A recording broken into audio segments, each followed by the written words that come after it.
Baby bear, are you done? Just one more. No, just one more. It's time to go to bed, sweetheart. Okay, quickly finish messaging them. I don't want you staying up late like last night. No, you need sleep. You need your sleep. I know, and that's why we're gonna put this down. And you are gonna come here, and you are gonna get under the blanket. Good. Did you brush your teeth? Did you wash your face?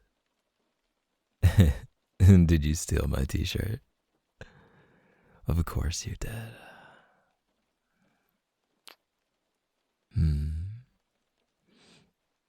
Yeah, I did. I changed the bedding. There's nothing better than fresh sheets and a warm bed and a cold pillow.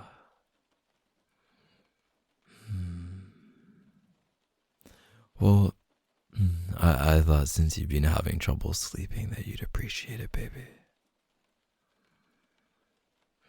It's nothing. Whatever helps you relax before bed, I can do it.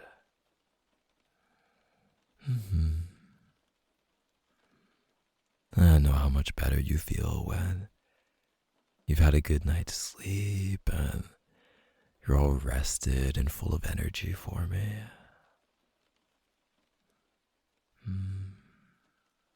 What? What do you need, baby? Anything. Just name it. Name it. Yeah, it's been a while since I did that for you. Of course, baby. I think that a bedtime story will help you sleep. I can do that. Here. Cozy in. Get nice and close. That's it. Nice and cozy and comfy. Is that good? Okay. I want you to close your eyes. No peeking. Well, if you want to, you can try and keep them open. But I know that you're going to fall asleep either way. There you go. That's my girl. Once upon a time, long ago, there lived a girl named Lien, who was very self-conscious, for she had a large scar caused by a childhood accident right across her eyebrows. If by mistake she saw herself in the mirror, she always quickly turned away. The scar seemed 3 times larger than it was. So, she avoided mirrors at all costs and grew into a young woman. She preferred to spend time alone in the garden, yet she was helpful and pleasant to all. One day, a rich young man named Tang was visiting Lian's neighbor. As Tang was climbing in the trees, searching for birds' nests, he noticed Lien in the garden below, over the wall, stitching embroidery and humming to herself. He was so entranced by the young woman, who moved as gracefully as a willow branch, and whose sweet voice hypnotized him. He nearly fell from the tree.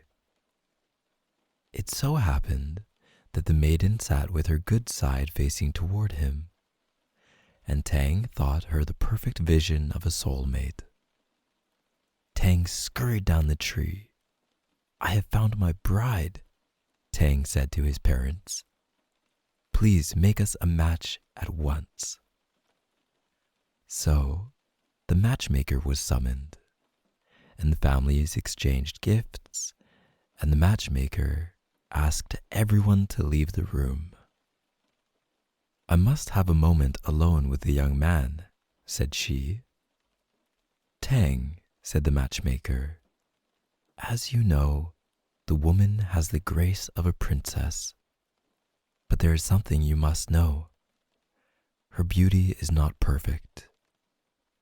"But I have seen her with my own eyes," exclaimed Tang. "I won't hear you speak of her like that." And so the wedding proceeded. Soon the day of the ceremony was at hand. Never was the garden of Lien's home more lovely, decorated with fresh flowers from the walls to the tops of the trees. Yet Lien, standing in her bridal gown, felt uneasy. In the last moment before the wedding began, she anxiously turned to her mother. "Are you sure the matchmaker told him?" she asked. "Yes, my child, I told you 100 times," said her mother. "She absolutely told him about your eyebrow, and it does not matter to him in the least." And the mother lovingly adjusted her daughter's veil. Yet, as Lien watched her husband-to-be, laughing and talking with guests, she worried. If he had been told, why wouldn't he try to glance at me through my veil? Why is he so unaware? After the wedding ceremony, the two of them were finally alone. Tang lifted the veil of his new bride, and who can blame him if he was not expecting what he saw? Poor Lien saw the surprise on her husband's face. She said, "Good husband, did no one tell you of my horrible scar?" And the young man was silent. So she continued, "When I was a little girl," she said, "my family was traveling far away, and I was playing in the garden when a little boy threw a heavy stone.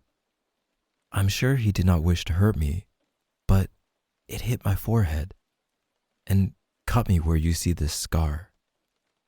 I'm sorry that I can't be perfect for you in every way." "My bride," said Tang, "tell me, what was the name of the little boy who threw the stone?" "Alas, I do not know. He was a visitor there, like myself." "Was the garden in which you were playing that of the Li family?" whispered Tang. "How could you know that?" said she. "Because that boy was me. My parents have often told me how I once threw a stone and I hurt a little girl in the gardens of the Li family. It must be destiny. Our ankles are tied with the silk cord of marriage, and I know what I must do." Tang called for the finest black ink he could find and the thinnest brush, and with the brush and ink, he drew a new eyebrow right through the scar. It was thin and beautiful and curved like a willow leaf, and it was so much like Lien's other eyebrow that no one could tell them apart. And every morning, the husband painted a new willow leaf eyebrow over the scar that he had made. And so, the two of them lived happily ever after. The end.